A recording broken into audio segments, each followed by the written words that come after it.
বন্ধুরা, কিছুদিন আগেই ছিল গীতলিনার জন্মদিন, কিন্তু ওর এবারের জন্মদিনে আমার যাওয়ার কোনো পূর্ব পরিকল্পনাই ছিল না। কিন্তু হঠাৎ মাথায় আসলো, না যাওয়াই যায় ওর জন্মদিনে, আর গিয়ে ওদেরকে চমকে দেওয়া যায়। তো যেহেতু ওরা কেউই জানতো না যে আমরা এবার গীতলিনার জন্মদিনে যাচ্ছি, ওরা আমাদেরকে দেখে একদমই অবাক হয়ে গেছিলো। তো চলো এখন দেখে নিই যে ওই দিন হঠাৎ করে ওরা আমাদেরকে দেখে ঠিক কী করেছিল।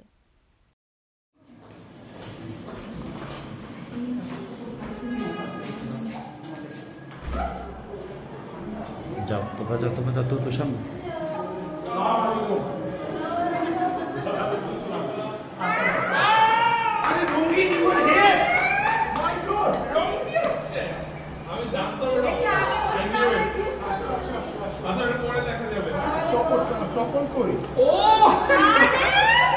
তুমি তো এখন মিনিস্টার হয়ে যাবে। ভালো আছে? আরে